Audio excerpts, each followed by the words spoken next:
Bagong lahat, luma muna. Si Kevin Garnett nag-retire sa NBA noong 2016, 8 years ago. So bumalik pa siya noon ng Minnesota. Rookie season ni Karl Anthony Towns yun. Ang ikalawang pagpasok ng Minnesota sa West Finals nangyari pa sa birthday ni Kevin Garnett, May 19 US time. Kaya shinout out din ni Karl Anthony Towns after nung game. Sa tagal ng retire ni Kevin Garnett, nauna pang na-retire ng Celtics ang kanyang jersey number kaysa Minnesota na binuhat niya dati noong mga 2000 era. Ayon kay Garnett, hindi siya papayag o hindi niya bibigyan ng pahintulot na i-retire ng Minnesota ang kanyang jersey number 21 dahil galit siya kay Glenn Taylor. Nung bumalik siya ng Minnesota noong mid-2016 season, nung winave niya ang no-trade clause sa Nets, may usapan di umano si Glenn Taylor, ang owner ng Minnesota, kasama nun ni KG ang late coach na si Flip Saunders. Sa usapan na yun, magkakaroon ng part sa franchise ng Minnesota si Kevin Garnett, kasama din doon ang front office role. Hindi tinupad yun ni Glenn Taylor, biglang nag-back out siya after pumanaw ni Coach Flip Saunders. Saka alam ko may rule sa NBA na hindi pwedeng maging part owner ang isang player ng kanyang former team. Kaya nga si D-Wade sa Jazz napunta, hindi sa Miami. Kung maalala nyo dati, noong last 2 years na pumasok ang Minnesota sa playoffs, mayroong mga nagpo-protesta noon kay Glenn Taylor na mga right activists. Pinatatanggal pa noon si Glenn Taylor bilang team governor dahil ang business niya animal farming. Sabihin na lang nating bilyonaryo magbubukid si Glenn Taylor. Ito ay after ibenta ni Glenn Taylor ang Minnesota kina Alex Rodriguez at Mark Lore noong July 2021. So maraming mga naging issue noon sa loob ng 3 taon na di umano nung binili ng dalawa ang Minnesota, gustong ilipat ng Las Vegas na pinipigilan din ng NBA. Nasa 3 taon na hindi pa natatransfer kina Mark Lore, hindi tatay ni Lexi yung Minnesota ownership. Nabili nila kasi yung majority shares ng team sa halagang $1.5 billion ang presyo noong 2021. Ngayong 2023 naman, naging $2.5 billion ang value. Kumita agad yung dalawa ng 1 billion.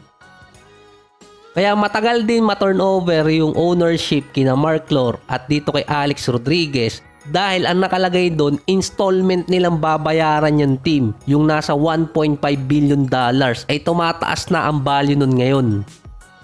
Doon pa lang nakitang parang ayaw nang ituloy ni Glenn Taylor na ibenta yung team dahil ngayong 2024 ang value nun so far ng Minnesota $2.9 billion na. Tataas pa yon dahil kay Anthony Edwards na meron na silang legit star.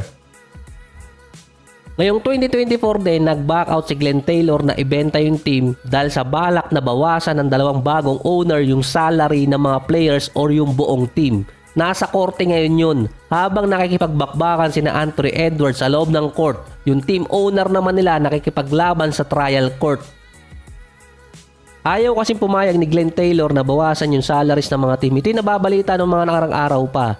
Nasa $186 million ang salary ng Minnesota next season. Ito yung projected nila. Ibababa yun ni na Alex Rodriguez sa $172 million dahil ayaw nilang magbayad ng tax. Si Towns at si Edwards magte-take effect na ang bago nilang kontrata. Combine $84 million sa kanilang dalawa. Kung isasama si Rudy Gobert, $128 million. Para mapababa yung kontrata na yon, kailangan mag-trade ng isang player sa 3 na may mataas na kontrata. Sa time ni Kevin Garnett, ang naging problema dati, tinanggalan sila ng ilang draft picks dahil sa under the table na nangyari noong mga 2000. Ito yung sinabing sinayang yung prime ni Kevin Garnett nun. Pero nakabawi naman sila noong 2004. Sa time naman ni Edwards, may feud ang ownership nila. Kung babawasan ang salary ng Minnesota para makaiwas sa tax, pwede din mag-caution kina Anthony Edwards at Karl Anthony Towns ng kanilang mga prime. So ito lang kung sakali, kung mananalo ang Minnesota sa West Finals, papasok sila ng Finals at kung sakali lang din mag-champion sila, kanino mapupunta yung trophy? Kay Glenn Taylor ba or kina Mark Lore at Alex Rodriguez? Sa technicality, sila na yung majority owner hanggang wala pang desisyon sa pag-backout ni Glenn Taylor. Pero base sa rule, team governor pa rin ang may rights na kumuha ng trophy. Pero at least so far, yung mga players ng Minnesota hindi pa nagkakaroon ng issue sa problema ng mga team owner nila. Hindi rin ganun kaingay yun kumpara sa ibang mga teams na mataas yung media market.